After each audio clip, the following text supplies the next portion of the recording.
叶若曦将自己伤口处理好后，虚弱地跌坐在一旁。这金手指虽然逆天，但用一次他得虚弱3天，虚弱到随便一个婴儿都能将他推倒那种。叶兰晨在外面听着重物跌落在地上的声音，顿时一急，也顾不得那么多了，直接撞门冲了进去。当看到叶若曦摔倒在地上，阔步冲过去将人扶起来。若曦，太妃没事了，这几天我身体有点虚弱，将我送到一个安全的地方。叶若曦此刻虚弱的连话都差点说不出来，要不是叶兰晨耳力好，都听不到。好，我马上送你出国。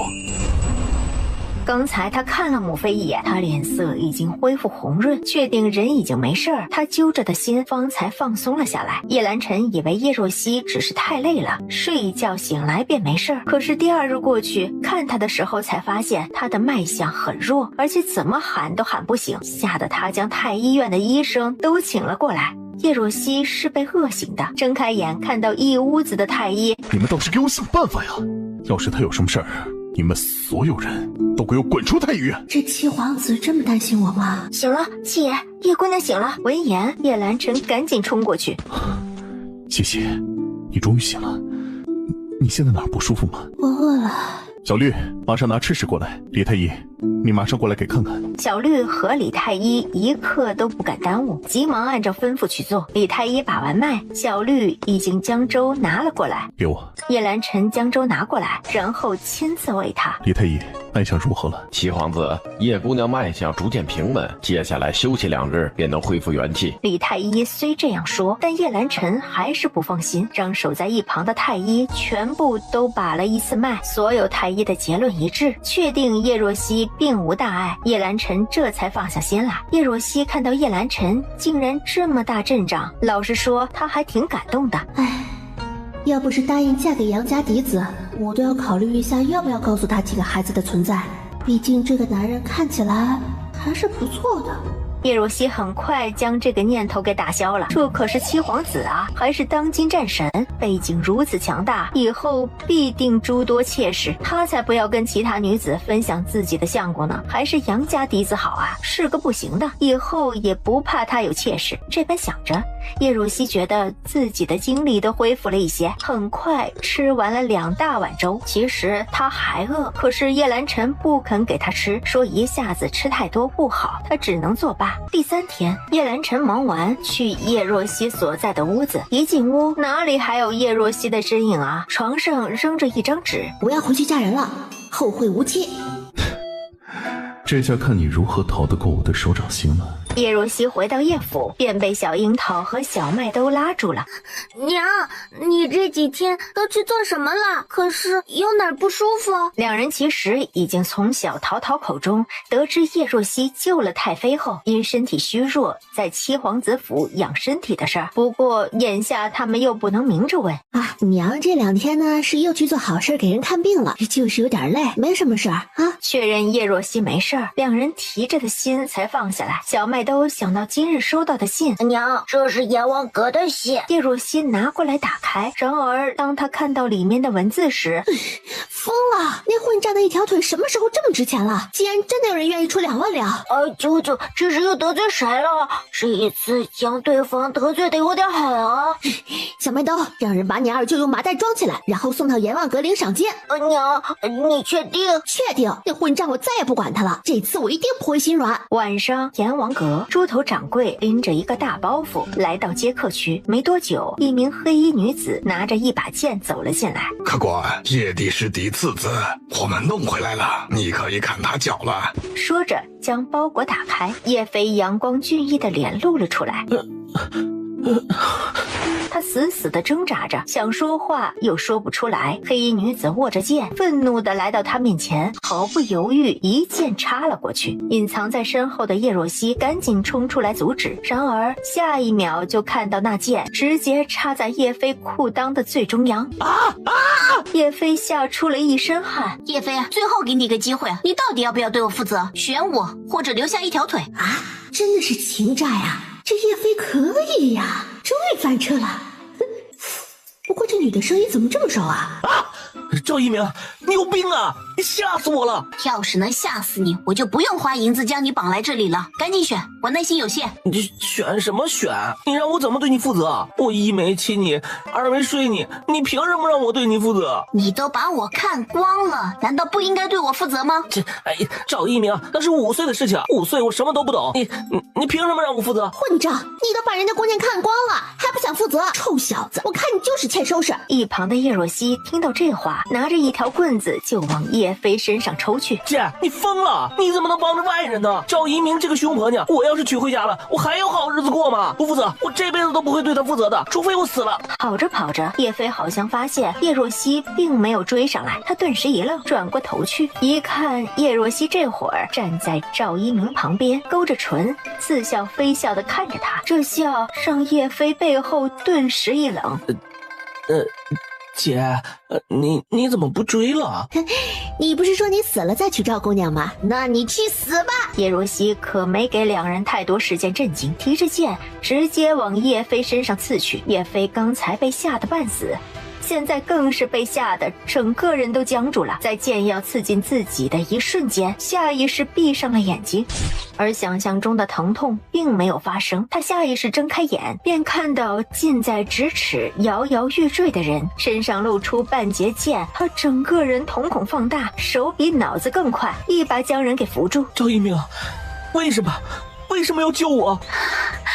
叶飞，我从5岁开始追着你跑，可你从不曾多看我一眼。如今我也累了，以后你也解脱了，再也不用被我烦了。赵一鸣，你不准死！你给我撑住，我送你去找大夫。叶飞想要将赵一鸣抱起来，奈何他长期缺乏锻炼，根本抱不起来，急得他姐，快帮我请大夫，求你了，帮我请个大夫。你又不想对人家负责，何必救他？他死了才是真正的解脱。他扑通一声跪在叶若曦面前。姐，我求你，你救救赵一鸣，只要他好起来，我一定对他负责。你确定要对他负责？对，只要他没事，我马上让娘去照服下聘。叶飞刚说完，突然一个身影扑了过来，将他直接扑倒在地上。叶飞啊，你终于同意对我负责了，太好了，不用下聘，我现在就可以跟你回家。叶飞有一瞬间的呆滞，片刻后顿时恼怒不已，一把将人推开。赵一鸣，你卑鄙，竟然伙同我解聘！君子一言，驷马难追。既然同意负责，那这件事儿就这样定了。不可能，打死我！哎呀，亲家，我这个孽障啊，就是长着一张欠揍的嘴，希望您别介意啊。让一鸣啊，以后帮着我们好好的管教这个混账，该打的打，别客气。叶飞他猛地转过身，娘，你们刚才你说要对一鸣负责，我和亲家便交换了庚帖，还有聘礼的单子也给亲家了。现在管家已经回去将聘礼送到赵府，你爹啊也找到青莲剑，挑了个好日子，就在1个月后，等你姐成婚了再到你的，这样刚好。我靠，我竟然被所有人联合起来算计了。不是，试问哪个大户人家大晚上送聘礼的？叶若曦见任务已经完成，爹啊，赵尚书，那我的任务就完成了，可别忘了我那5万的媒人钱。我先回去睡了啊，等你们忙完记得给我送银子。说完便消失在黑暗中。叶若曦回到府上，刚躺下，耳边便传来了小樱桃淡淡的声音：娘，看来你还是一样，刀子嘴豆腐心。不等他接话，小樱桃快速的躺了下去，仿佛慢一步叶若曦便要将他赶出去似的。哎呀，我是不想听你祖母天天在我耳边唠叨。好啦，赶紧睡吧，娘累了。叶若曦说完，直接揽住小樱桃，下一秒便进入了梦乡。小樱桃还想说什么，见母亲已经睡着了，便将话咽了下去，闭上眼睛跟着睡了。叶若曦，你给我出来！第二日，叶若曦是被一阵鬼哭狼嚎的声音吵醒了，睁眼便看到小樱桃撇着小嘴，一脸委屈地坐在那里，发现天还没亮。哎呦，大宝贝乖啊，你好好睡，我出去把吵醒你的人打一顿。这小家伙起床气可大了，要是不抚顺毛，估计能火烧叶家。好在他起来的及时，很快将小樱桃的毛给顺好了。看到他再次睡下，才匆匆穿好衣服跑了出去。看到叶若曦，叶飞拧紧拳头，叶若曦，你太过分了！你怎么能伙同赵一鸣算计我呢？你是我姐，亲姐呀！小时候在山上迷路的时候，我还背你下山呢。你就是这样恩将仇报。看到叶飞脸脖子上的唇印儿这赵姑娘不是一般的虎啊，不愧是将门之女啊！叶若曦没回话，直接将人拎起来往她自己的院子走去。叶若曦，你放开我！你闭嘴！你要是再说话，我直接把你扔去赵府。听到这话，叶飞死死地捂住了嘴巴。不要啊！让我去赵府，就是让我扔进狼窝也行啊！那个女人太可怕了，不仅残忍，力气还大，我打不过呀！将人扔回他院子，叶若曦苦口婆心的道：一鸣成婚之后呢，便会随他父亲去边境。你想啊，你现在娶了她，不仅不用天天听爹娘唠叨，还可以利用她帮你躲开些莺莺燕燕，这不是一举两得吗？而且成亲了呢，爹便会将属于你的家产全部的分给你打理，还需要像现在这样拿点银子，还得看你娘的脸色嘛。哎，姐，你说的有道理啊。那这样看来，娶赵一鸣挺划算的。姐，我听你的，我好好成婚，我还要去求娘，再去挑一个近一点的日子。1个月太久了，我得早点娶赵一鸣过门。说完，叶飞脚底抹油般的往孙氏的院子跑去了。小样儿，还治不了你了。跟过来看戏的小麦兜从暗处走出来。娘，忽悠二舅还是你有办法，被娘亲卖了，还帮着数钱呢。那必须的，你二舅呢可是娘的钱袋子。哎，对了，那5万的媒人钱，你外祖母送过来了吗？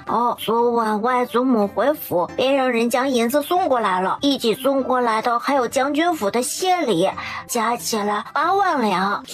不错，赵将军就是大气。小麦兜对自家娘亲真的是佩服。原本将二舅的腿打断只是赚2万两，而他只是改变了一下策略，转手赚了8万两，可真的是高明呀。娘，西城的作坊出了点问题，我今日要过去看看。可需要娘一起过去？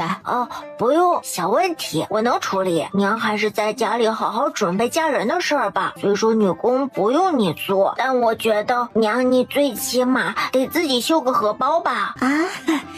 好啊，那娘就找时间绣个荷包。小麦兜一离开，叶若曦便放飞自我了。哎呀，刚赚了8万两，不得出去乐呵乐呵啊！晚上，他直接跑去金水河画舫玩去了。叶若曦看到这么多人，顿时开心了，大手一挥，拿出1万两，每桌送一个果盘。然而，能来这里的人也都是有身份的。见叶若曦这么大方，很快有人跟风，1万两、2万两、3万两的给全场送食物。不到半个时辰，画舫便多了10万两的收入。风韵犹存的画舫池掌柜看着叶若曦两眼金光，亲自送来吃食。东家，好久没来了，以后你可要多过来看看。行，在下一定满足池掌柜的要求。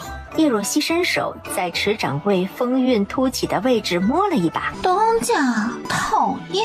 要不是知道东家是个女的，还生了几个小东家，她都怀疑东家喜欢女人了。叶若曦爱美男，更爱美女，在现代刷小视频刷到的那些婀娜多姿的美人儿，他都会停下来多看几眼。如今他能接触到这么多美人儿，还能过手瘾，那必然不能放过这样的机会啊！小雪呢？今日可有客人？小雪是画舫的花魁。小雪今日有客人，而且这个客人花了大价钱，买了小雪1年的夫妻。这1年，咱们小雪就接待这1位客人。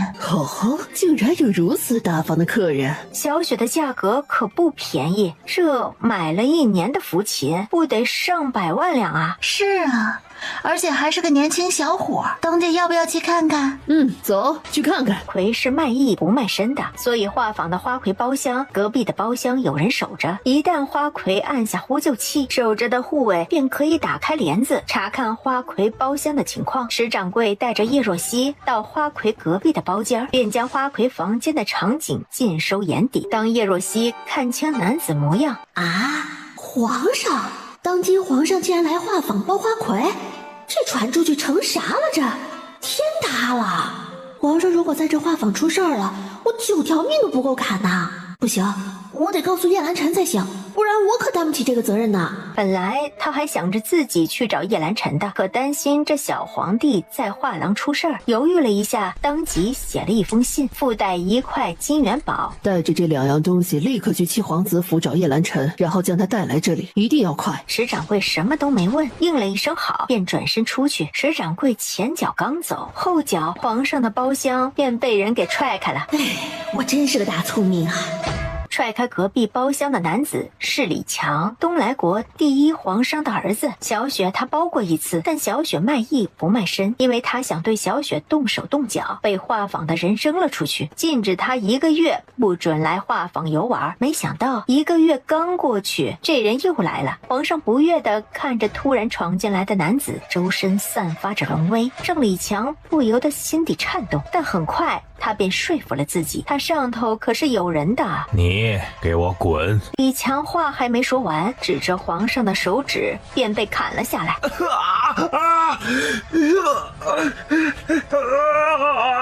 吃疯了吧他！皇上都敢指，不要命了？你找死！李强，你可真是什么人都敢指，这一根手指算是给你个教训。你要不想被扔进乱葬岗，我奉劝你跪下来道歉，然后立马滚出去。要不是看在他是画坊的大客户之一，他才懒得理他。笑话，在京城，我李强就没有怕过谁。来人，给我将这3人绑起来，男的给我剁掉手脚扔河里，女的给我扒光扔外面。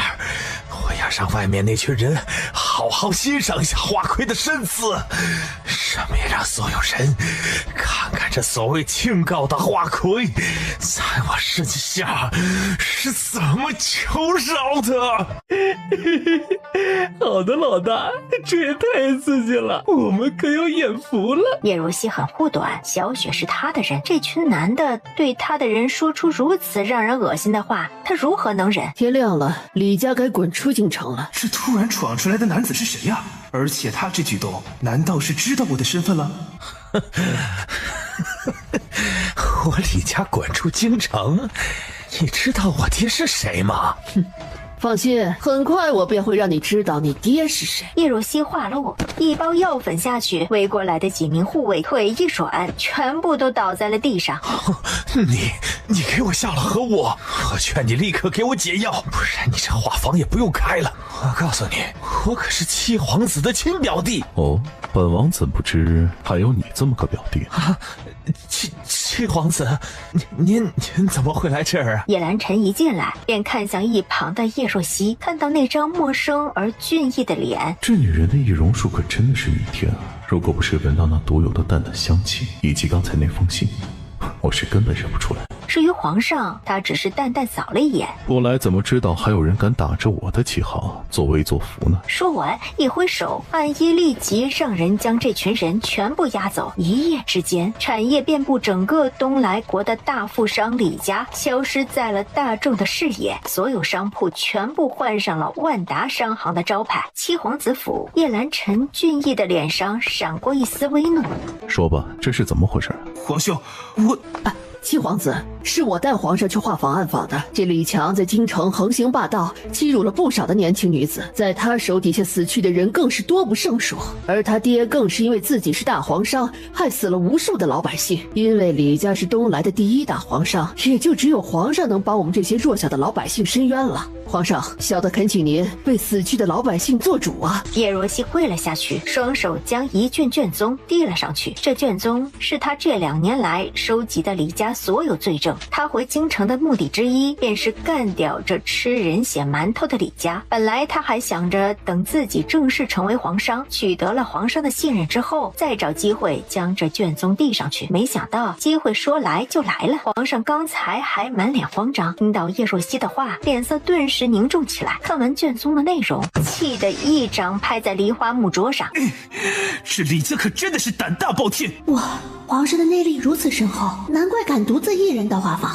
皇兄，你看这里的罪证，李家真的死意百遍都难平震怒。皇天脚下，朕竟让这样的一个皇上在朕的眼皮底下残害如此多的百姓，如不严惩，朕有何脸面面对列祖列宗？叶兰晨拿过卷宗，一目十行看完，眼中的怒火不比皇上的少。李家确实该滚出京城了。皇上，这件事情你打算如何处置？皇上则看向叶若曦，此事你举报有功，朕给你封官如何？封官后便让你着手处置这件事。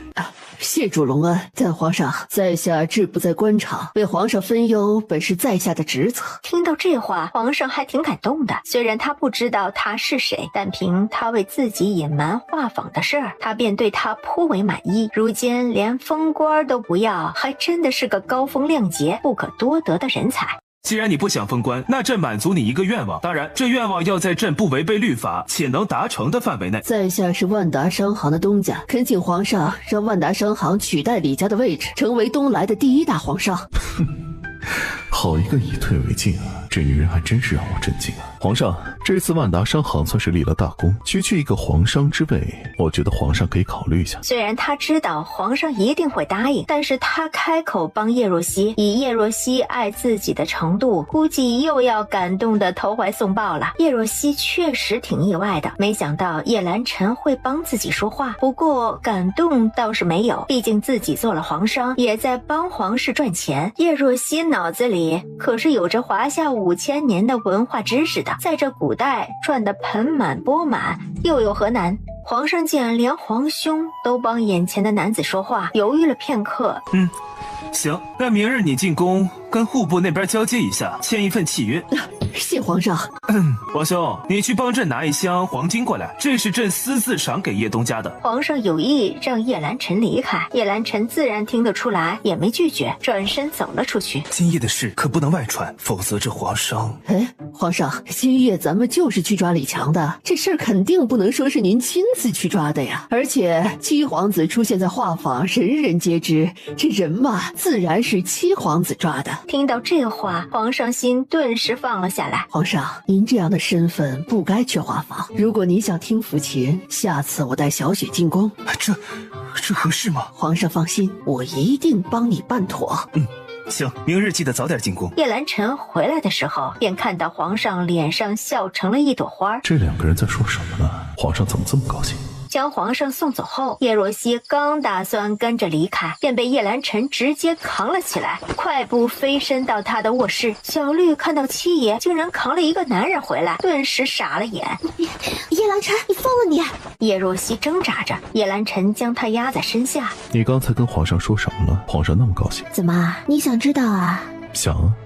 那行，告诉你也无妨。叶若曦一点点靠近他，凑到他耳边。叶若曦的呼吸打在叶兰晨的脸上，让他呼吸顿时凝滞。下一秒，叶若曦直接在他嘴上咬了一口，这口下去，嘴唇都被咬破了。突然的疼痛让他下意识地往后退去，这一退便让叶若曦钻了空子，便麻利地从他身下离开，一脚踹在叶兰晨的屁股上。想知道自己去问你皇帝。叶兰晨摸着自己吃疼的嘴，很好，又欲擒故纵是吧？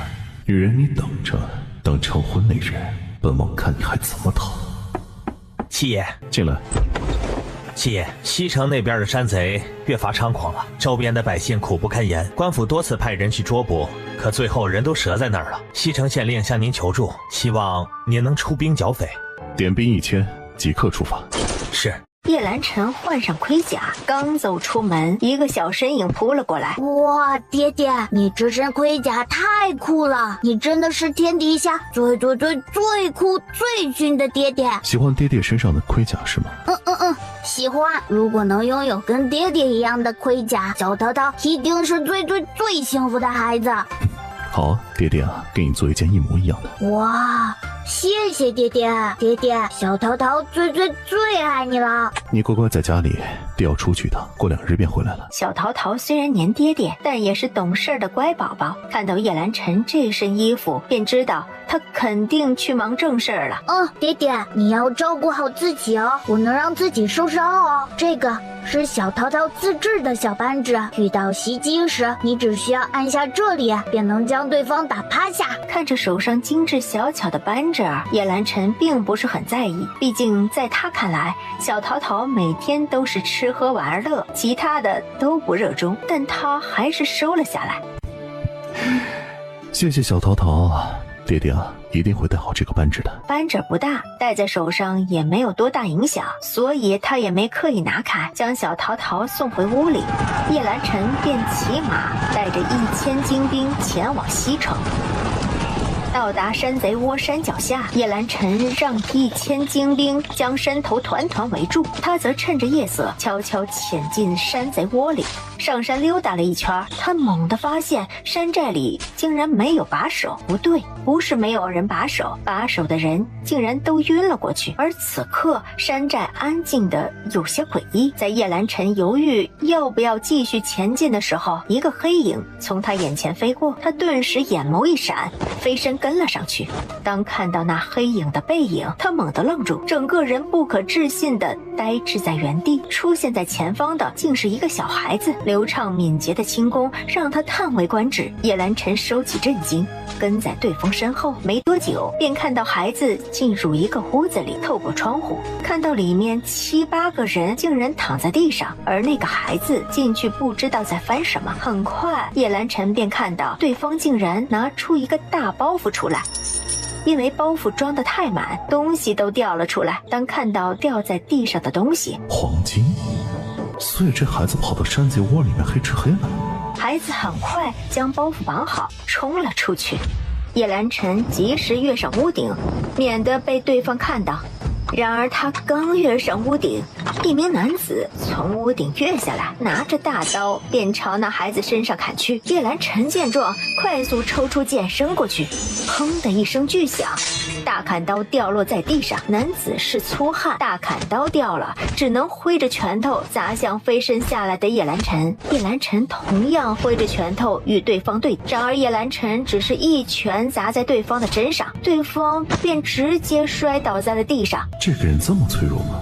雷震，叶兰晨这才看到扳指出现了一个孔，再看向倒下去的人，刺客胸口上的位置正在冒血。他这会儿猛地愣住，想到小桃桃那句爹爹一定要带好这个，这扳指关键时刻能救命。没想到这个不起眼的扳指竟能让一个大汉直接倒地不起，这暗器可真是不可多得呀。一支箭嗖的一下飞了过来，叶兰晨一把抱住一旁的孩子，然后飞起一脚，把地上的箭直直的朝着射箭的地方踹了过去。你没事吧？你小桃桃。小麦兜听到这句小桃桃，心猛地一紧，伸手摸上脸，发现面具不知何时已经不见了。爹怎么会突然跑来西城山贼窝呢？我演技可没有姐姐的好呀！哼，这要是露馅就完蛋了。爹，惊喜吗？叶兰晨听到这句生硬的爹爹，眉头一紧，并没有第一时间回答。在小麦兜犹豫要不要直接逃时，不是让你在客栈等你娘回来吗？为何偷偷跟着我跑过来了？啥？小桃桃跟娘都来西城了？不可能，娘不会来西城，一定是试探。爹爹，什么客栈啊？你前脚离开，我后脚便偷偷从京城跟着你跑过来了。我给娘留了纸条，娘不会担心我的。小麦兜看到叶兰晨那明显相信的神情，顿时松了一口气，刚想学着小桃桃扑过去，叶兰晨突然低身将他抱了起来。小麦兜只觉得下身一凉，整个人都不好了。屁股没治，你不是小桃桃。一句话让小麦兜的心顿时拔凉拔凉的。然而让他更加拔凉的是，叶兰晨还在他屁股轻轻拍了一下。告诉爹爹，你是哥哥还是弟弟啊？小麦兜此刻羞怒不已，并不是因为叶兰晨发现他的身份，而是叶兰晨竟然就这么在外面脱了他的裤子，还在拍他屁股。他不能忍，他直接从叶兰晨身上下来，一脚踩在他的脚上。我虽然是个小孩子，但我也是要面子的。你竟然当众脱我的裤子，还打我，我讨厌你！说完气得飞身离开。叶兰晨赶紧追上去，追到最后，眼睁睁看着小麦兜的身影消失在黑暗中。叶兰晨此刻震惊不已，这孩子小小年纪，轻功竟然如此了得。若曦肩生的是双生子，这女人看来这么多年受了不少苦，一个女人照顾2个孩子，那多不容易。看来啊，这次回去要好好补偿她一下的。叶兰晨收回思绪，看了看小麦兜离开的方向，转身返回山贼窝。去到那里，发现所有的山贼竟然都晕了过去。那看来刚才突然出现的2个是漏网之鱼。刚才他返回来便发射了信号，守在山下的暗一见状，立即带着人冲上了山贼窝。大伙上去不费吹灰之力，便将土匪窝700多个人全部绑了起来，还解救了上百名女子。但因为叶兰晨给这些人下了双重迷药，官兵们将人全部绑了起来后，用冷水泼，用力拍打，都没能将人给喊醒。七皇子，这您给他们下了何药啊？为何这么久都还没醒过来？撒点这个药，省着点用，喊醒一半即可。一半？那剩下一半，让醒来的山贼将他们的同伴背下山。土匪这边的事儿处理好后，叶兰晨刚准备去找小麦兜，就被一名女子拦住。官爷，求您收留我吧，我已经无父无母无家可归了，在这个世道上，我走出去必然熬不过3天，求求您收留我，在家里做个粗婢吧，只要能给口饭便可。叶兰晨蹙眉，后退一步，吩咐道：县令，你将这姑娘带回家里做个粗婢，她说不用工钱，有饭即可。我相信县令府不缺这口饭碗。官爷，您七皇子这是装傻还是真的傻呀？人家姑娘是为了一口饭吗？藏在屋顶的小麦兜听到这话，直接从屋顶上摔了下来，好在轻功了得，这才不至于真的摔倒。爹这么直男的吗？不等他从错愕中缓过来，一个身影突然出现在他面前，他一抬头便瞥见叶兰晨那张冷峻的面庞，本能的转身拔腿就跑，但叶兰晨显然早有防备，便将他抱了起来。你放开我！大屁股的仇一时半会儿是过不了的了。你告诉我你叫什么名字，爹爹便放开你。哼，从现在开始一个字都不跟你说。你这小家伙性格倒跟小涛涛截然不同啊！小涛涛可没你这么爱生气。小麦兜继续绷着脸，还是一个字都不说。哼，二哥跟娘一样，像个黑芝麻馅，他生气才不会让人看出来，只会跟娘一样露出个让人不寒而栗的笑。叶兰晨抱着小麦兜坐上马车，里面有2个大箱子，将小麦兜放好。叶兰晨打开2个大箱子，里面竟然放满了金元宝。幼稚，我可不是小涛涛，才不喜欢金元宝呢。小时候娘亲天天看黄金，我都不知道被黄金绊倒多少次了，我可是没有一点兴趣。这是爹爹送你的礼物，除了这些，等回到京城我再送你几项，或者看看你喜欢什么礼物，告诉爹爹，我尽快让人去准备。反正一言九鼎，说不理他，肯定不理他。对于小麦兜的不理会，叶兰晨毫无意外，毕竟从一开始他就觉得这孩子不一般。离回京城还有2个时辰，你呢，先赶紧睡会儿，等到了京城我就喊你。你放心吧，我直接送你回叶府。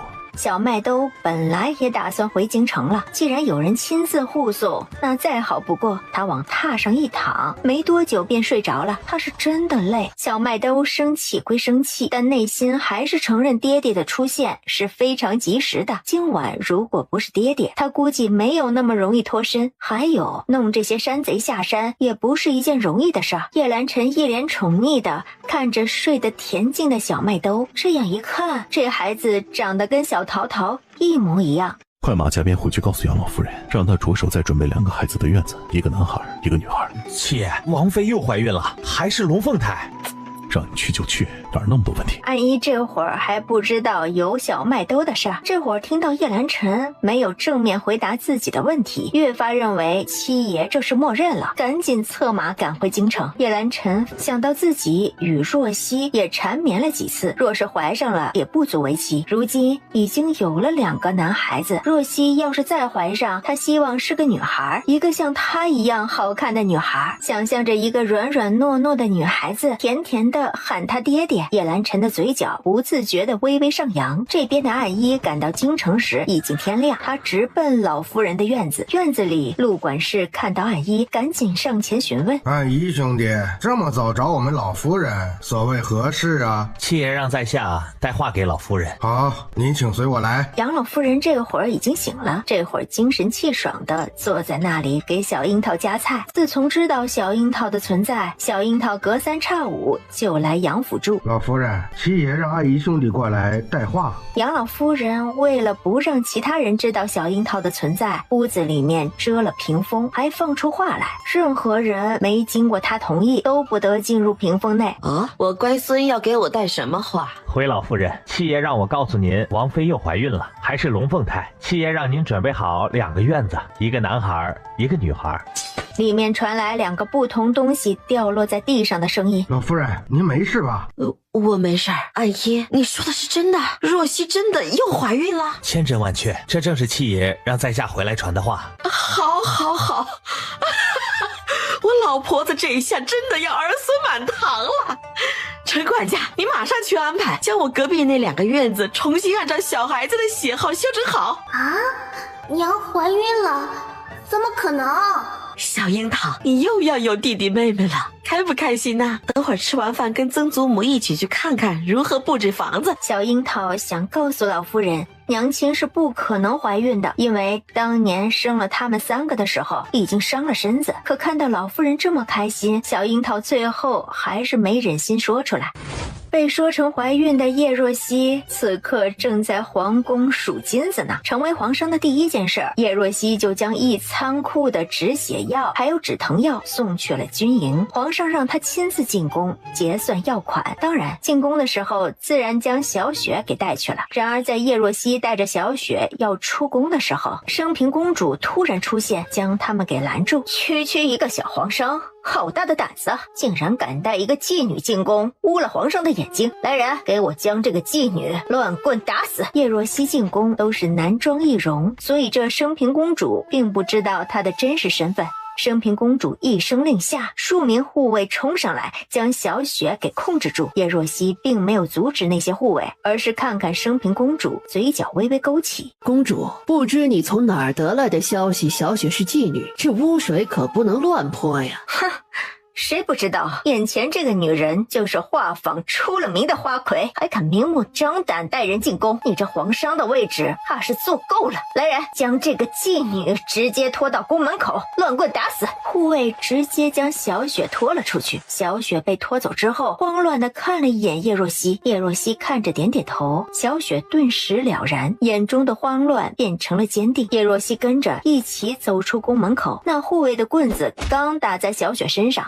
轰轰轰的敲鼓声响起，那几个护卫惊的棍子都掉了下来。众人看去，直接傻了，竟然有人敲响了登文鼓，文武百官以及皇上都要当场审问。这么大的阵仗，不是一般人敢面对的。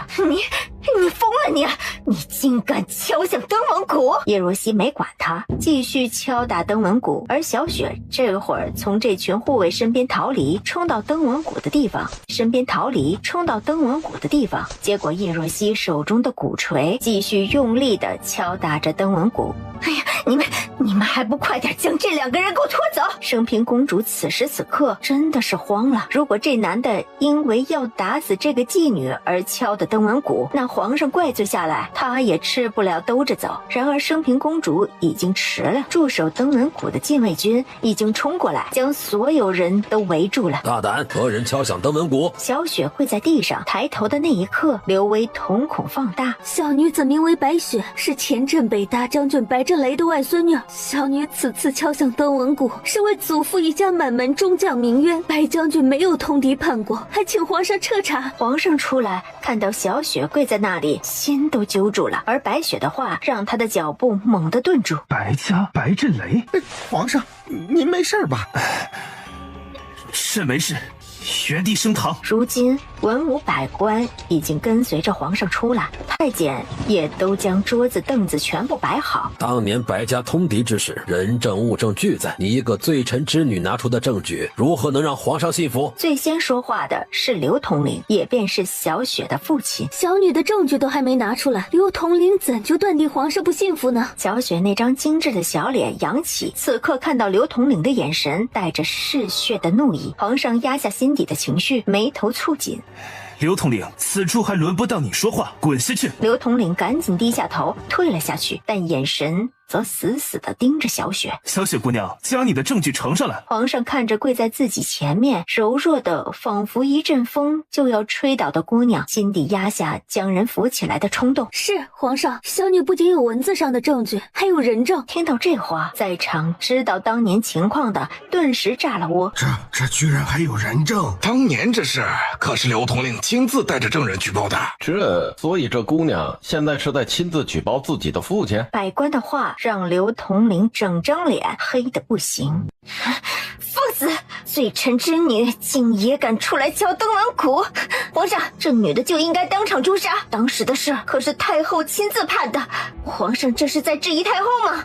升平公主，还轮不到你教朕做事。来人，将升平公主押下去！侮辱朕邀请的贵客，还要将人杖毙。这笔账，朕稍后定跟你好好算算。话音刚落，两位护卫直接上前，将升平公主以及她的护卫全部押了下去。皇上给了小雪一个安慰的眼神，让她继续。小雪将证据呈上去，接着是陆逸轩，他身后跟着10几个蒙着面具、穿着黑袍的人。参见皇上。陆逸轩带头跪下，后面的人也跟着跪下。皇上这会儿已经将证据看到了一半了，这证据让他整个人怒到心底发颤。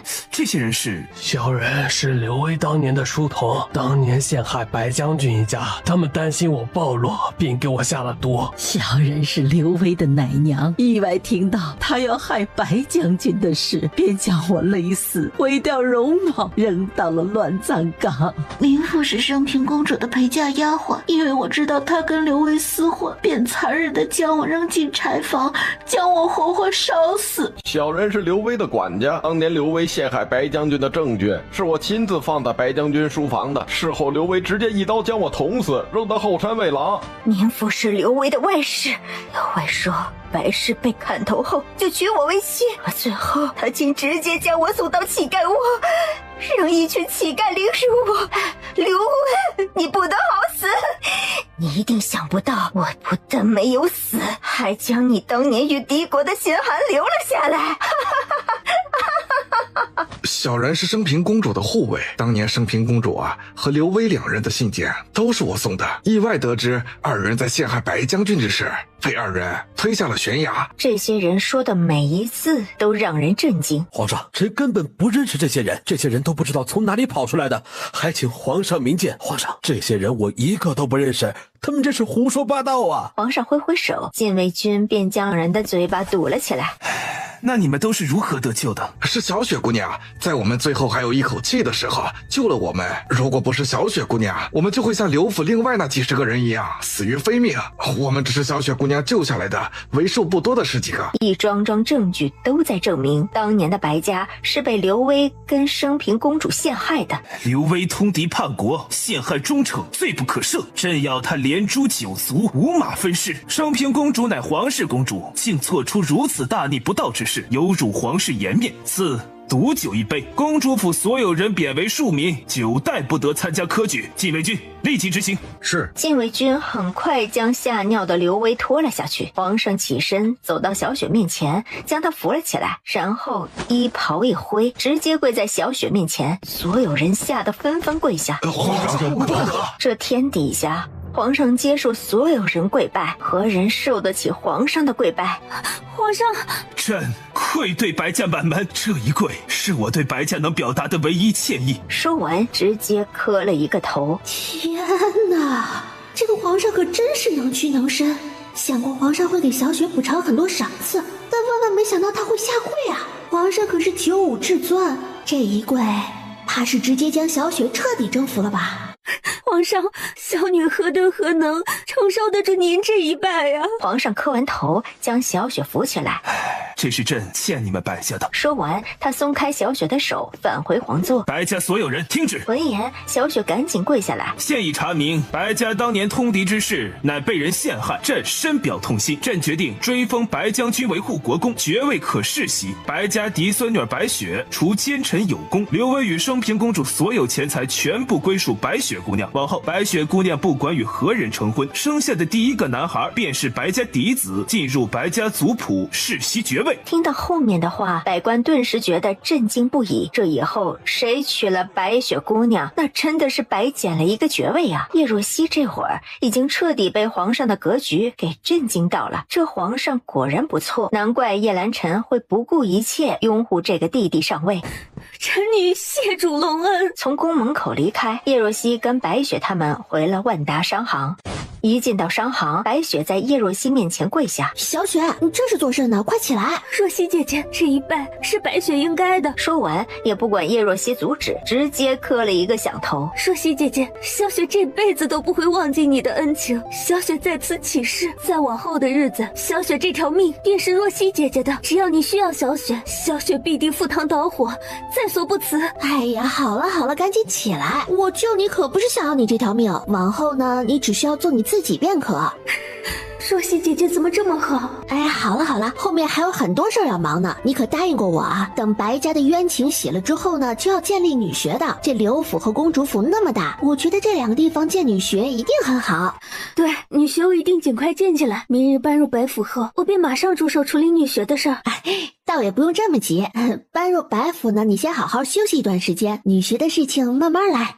之后，叶若曦跟小雪又聊了好一会儿，才从万达商行离开。可走出门，便看到陆逸轩还站在那里等他。走吧，我送你回去。叶若曦没拒绝。万达商行离叶府不是很远，两人就这么并着肩，有一搭没一搭的聊着。切，前面的好像是王妃啊。叶兰晨看到两人谈笑风生，还走得那么近，顿时脸色一沉，想了想，儿子呀，你想不想让爹爹跟娘亲相亲相爱呢？被喊醒，小麦都小小的眉头蹙紧，他往外看了一眼，看到并肩走在前面的叶若曦和陆逸轩，直接从马车上跳下来，飞奔过去。娘，干爹。三宝贝，你回来啦！小麦兜这次去西城，怎么提前回来了？三人温馨的画面深深刺痛了叶兰晨，大步走过去。小麦兜还没说话，叶兰晨已经走了过来。看到叶兰晨，你们……小麦兜抿着嘴没说话，他也不想暴露，可没办法呀，爹爹太聪明了。叶姑娘，咱们好好谈谈。说完，拉着叶若曦往马车走去。看着两人离开的背影，小麦兜，你想你爹爹跟你娘在一起吗？干爹，这么多年来一直都是你陪在我们身边。如果娘亲让你当我们的爹爹，我也是同意的。你这小鬼倒是会说话，这次怎么跟你爹爹一起回来了？在山贼窝碰到，他还救了我。可有受伤？没事，干爹放心。确定小麦都没事，陆逸轩的心这才松了下来。另一边，叶兰晨将叶若曦拉上马车，然后将人压在榻下。为何会穿着这身衣服跟陆逸轩在一起啊？七王爷，你这是吃醋了？原来你这么爱我啊！叶若曦，你要知道自己的身份，作为我叶兰晨的女人，两个孩子的母亲，你就得给我安分守己一些。要是被我发现你有一丁点的越轨行为，我必定将你的脚打断，然后关起来。啊？怎么玩囚禁吗？我喜欢哎，要不你现在就将我囚禁起来试试，看我用多久时间能从你眼前逃走，然后再看看你要用多少时间把我找到。我可太喜欢这种我逃你追的桥段了。叶兰晨直接被叶若曦这话给整不会了。你说你一天脑子里想的都是什么乱七八糟的？不是你自己要打断我的腿吗？叶兰晨直接没了脾气，将人拉起来。两个孩子的事情，你是否要给我一个解释呢？这个有什么好解释的？不就咱们一夜荒唐，然后我生了两个孩子嘛。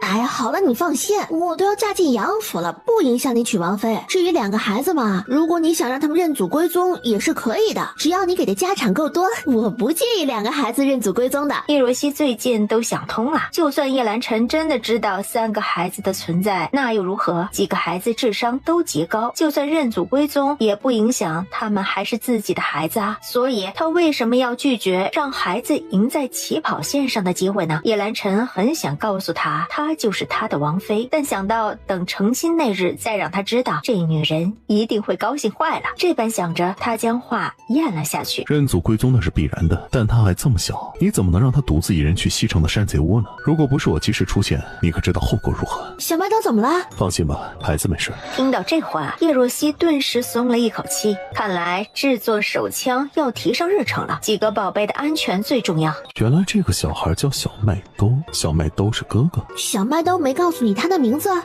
没有。你这到底做了何事？小麦兜居然连名字都不肯告诉你啊！小麦兜的格局是最大的，只要不是摸他屁股，其他都好说。我猜可能是我扒他裤子看胎记，惹他生气。什么？叶兰晨，你说什么？你再说一遍！我就脱开了看了看胎质，应该罪不至死吧？怎么看这女人的反应，好像是我做了十恶不赦的事情。叶兰晨，你完了你！摸屁股是小麦兜的逆鳞，你竟然敢脱他的裤子！妾在下甘拜下风。这么严重？想当初小桃桃摸了他一把屁股，足3个月没理小桃桃，你这个突然冒出来的爹爹，估计得1年吧。听到这话，想起一路上小麦兜一个字都不搭理他，他顿时慌了。刚认回来的儿子要整整1年不理他，他如何能接受啊？好，那我要如何做？看到叶兰晨这慌张的表情，叶若曦顿时想笑，但为了忽悠这王八蛋，她硬生生将笑意压了下去。这办法呢也不是没有的，就看你愿不愿意了。哄自己的儿子又不丢人，有何不愿意啊？行，既然你真没有信心，那我告诉你。叶若曦凑到他耳边。第2日一早，小麦兜被一阵刺耳的铜锣声吵醒，他快速走了出去。然而他打开大门，被门外的场景惊得嘴巴都能塞下一个大鸡蛋。他居然看到他爹叶兰晨带着雪白的兔子耳朵，穿着兔子裙子站在那里，而身后是穿着同款裙子的暗卫。小兔子乖乖，把门开开，快开快开，爹爹要回来。辣眼睛的穿着，悦耳粗糙的歌声，让小麦兜整个人都不好了。躲在不远处的叶若曦看到这一幕，小樱桃则瞪圆了眼睛，看着这百年一遇的大场面。小桃桃眼睛贼亮，哇哦，爹爹穿兔子衣服好漂亮啊！爹爹跳舞也跳得好好啊，唱歌也唱得特别好听。爹爹你真是太棒了，爹爹你是天下最棒的爹爹。一跳完舞，叶兰晨笑着迈着碎步走过去。哎呦，小麦兜，爹爹跳你可还满意吗？可否原谅爹爹？如果你还生气，那爹爹再跳一个挖呀挖呀挖，可好？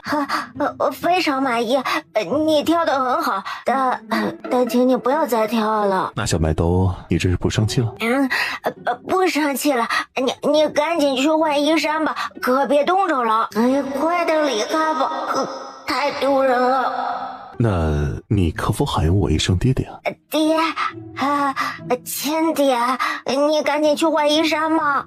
好，爹爹啊，马上去换衣衫了。叶兰晨这下高兴了，赶紧带着手下去换衣衫。笑死了！娘，这馊主意是你想的。三宝，只要能达到目的就是好主意。你亲爹自己乐意这么干的，这事儿我也只是提个小建议而已。怎么就摊上这么一对爹娘呢？本以为桃桃战士起码是个靠谱的，可谁能想到，小樱桃拍了拍弟弟的肩膀。三弟，节哀。叶兰晨很快换好衣服走了过来，小樱桃已经在他过来之前离开了院子。小麦兜，今日跟爹进宫可好？太妃看到你一定很高兴的。弟弟，去嘛，咱们一起进宫，皇帝叔叔会赏很多黄金给你的。我今日没空，过2日吧。小麦兜是真的忙，娘亲拿下了皇商的位置，现在万达商行水涨船高，每日忙不完的事情，他真的没什么时间进宫。行吧，那过2日别再过来接你。不用，过2日我会送一批眼镜进宫，到时候我派人通知你。你。叶兰晨知道眼镜就是治疗眼疾的药物，听到这话便也没有再多说什么，当即同意了。2日后，叶若曦跟小麦兜一起进宫，当然她这次穿的还是男装，因为小麦兜要去见太妃，叶若曦并没有跟去，所以2人在宫门口便分开了。小麦兜根据宫人的指引往太妃的宫殿走去，刚走几步，一个球突然飞了出来，小麦兜直接一拳砸了过去。我的球球，是你！你居然敢弄坏本世子的球！来人，给我将他的手给剁了！胖墩世子身后的护卫直接上前要将小麦兜抓住。小世子，万万不可，这可是太妃的贵客啊！胖墩世子直接将那工人踹在地上。狗奴才，竟然敢这样跟本世子说话，看我不踩了你的嘴！说完就再次踢向小太监。小麦兜眉头蹙紧，一脚过去将世子踹倒在地。你没事吧？哎呀！看到摔在地上嗷嗷叫的世子，小太监刚被扶起来，又自己滑跪在地上。世子饶命，都是奴才的错，求您放贵客去太妃那里，您如何惩罚奴才都行。